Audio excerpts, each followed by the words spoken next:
안녕하세요. 주택담보대출 8% 시대입니다. 커피 한 잔도 사치다. 영끌족들이 곡소리를 내고 있습니다. 5억 원 주담대 월 이자만 330만 원이랍니다. 그동안에 영끌들이 4억 5억 대출 받는 걸 너무 우습게 쉽게 생각했죠. 이제 그들은 커피 못 사 먹습니다. 커피 사 먹을 돈이 어디 있습니까? 은행에 상납하기 바쁜데 은행이 가만히 내버려 둘까요? 고삐를 계속 쪼이죠. 너 그런 식으로 하면 시험점수도 내려가고 대출이자 가상금이 더 붙는다. 그러니까 까먹지 말고 꼬박꼬박 매달 내가 얘기하는 시점에 너 돈 넣어. 알겠지? 라고 얘기하는 거죠. 사채업자보다 더 무서운 게 금융권이다 라는 걸 이번에 영끌족들은 뼈저리게 느낄 겁니다. 제가 아는 지인 중에 한 명이 있어요. 그 친구의 자기 아버지가 성수동의 30평 아파트를 4억 4천에 팔았어요. 2014년이죠. 2014년에. 집값이 내려가고 내려가다가 7억, 6억, 5억, 나중에 4억 5천까지 내려놨는데 그것조차도 1,000만 원 깎아가지고 4억 4천에 겨우 팔았어요. 그랬던 그 집이 2018년, 2019년 됐을 때 14억이 되고 16억이 되고 이제 판 가격보다 무려 10억 넘게 비싸게 팔렸다는 거죠. 그걸 보면서 이 친구가 뭘 생각했냐면 아씨 나도 연끌해야겠어. 그래서 5억을 대출했어요. 5억 대출해가지고 집을 샀어요. 8억에. 8억짜리 집을 샀어요. 그 4억 4천 팔아가지고 그 아버지가 이 친구한테 3억을 줬단 말이에요. 결혼하라고. 그래가지고 그 자기 아버지한테 받은 3억 그리고 연끌해서 빌린 돈 5억으로 집을 샀단 말이에요. 8억에. 그 집이 지금 얼마냐? 6억 5천이요. 앞으로 어떻게 되겠습니까? 조금만 더 지나면 아버지한테 받은 3억 돈이 다 날라가게 생겼어요. 그 집을 팔아도 대출을 다 못 갚을 수도 있다라는 생각이 이제 계속 드는 거죠. 이게 영끌족들이 놓여진 현실입니다. 자기가 3억을 땀 흘려서 모은 돈이었으면 그렇게 5억을 덜컥 대출했겠냐고요. 못했을 거예요. 못했을 거라는 거. 8억 중에 자기 자본이 무려 3억. 한 40%는 되니까 5억 대출하는 게 괜찮다 이렇게 얘기했던 거예요. 그 친구가 저한테 뭐라 그랬냐면 자기들 맞벌이인데 와이프랑 자기랑 버는 돈이 적지 않대요. 대략 계산을 해봤어요. 그 친구가 버는 월 실 수령액이 320, 30만원. 와이프도 한 그 정도. 합치면 얼마입니까? 한 650만원 정도 됐단 말이에요. 그때는 영끌이라 그래가지고 주택담보대출 받고 마이너스 대출 받고 보험약관 대출 받고 이래저래 해가지고 돈을 만들었대요. 그래가지고 이자가 100한 2, 30만원 됐다더라고요. 지금은요. 지금 얼마겠습니까? 지금 정확하게 몰라도 한 200에서 한 250만원 이상은 이자로 낼 겁니다. 둘이 벌어서 650만원인데 한 250만원 이자 내면 어떤 기분일까? 아마 미칠 것 같은데요.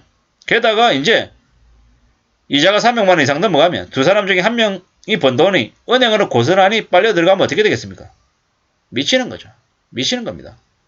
이게 이제 영끌족들이 처하게 된 현실이라는 거죠.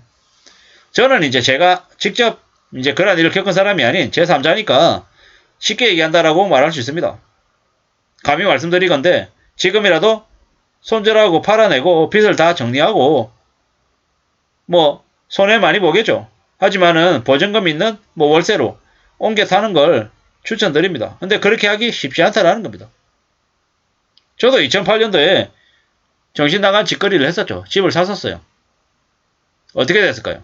그때 이자가 8% 9%였어요.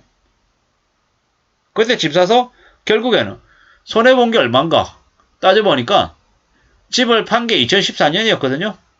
저도 어리석었죠. 뭘 몰랐으니까요. 한 5, 6년가량 이자 내는데 들어간 돈만 얼마였을까?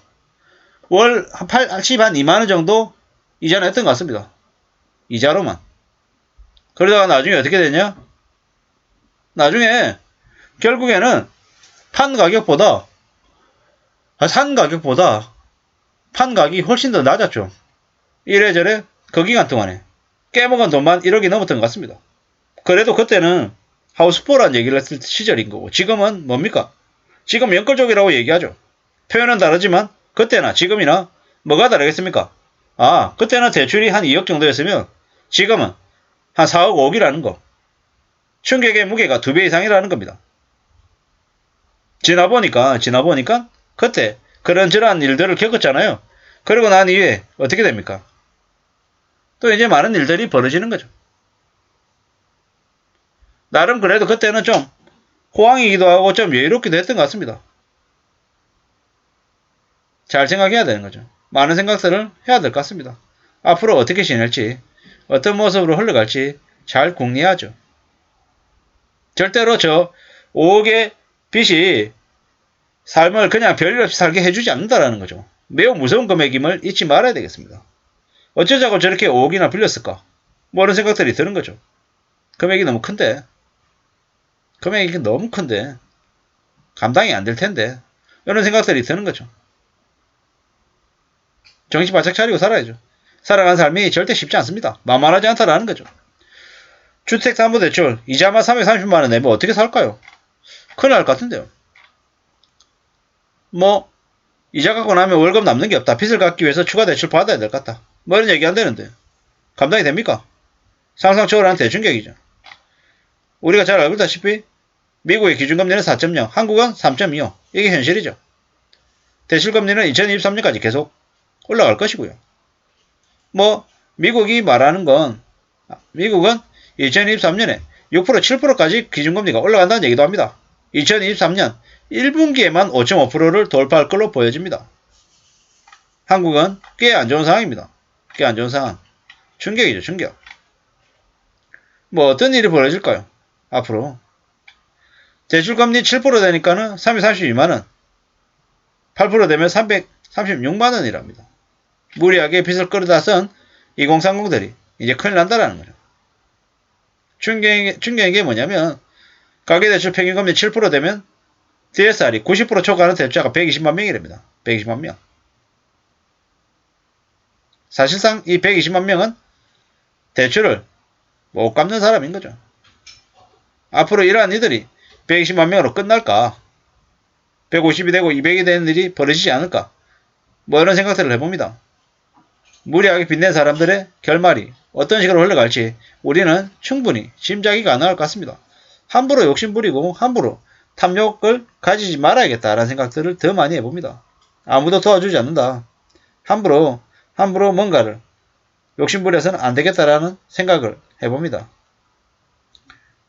주택구입 부담지수 생각도 해야 되고요. 대출을 내가 감당할 수 있을지 없을지도 좀 생각해 봐야 될 것 같습니다. 함부로 욕심부려서는 안 되겠습니다. 시험점수도 잘 관리해야 될 것 같고요. 욕심부리지 않는 게 탐욕을 가지지 않는 게 지금의 삶을 잘 지켜내가는 나가는 가장 안전한 길인 것 같습니다. 참고가 되시면 좋겠습니다. 감사합니다.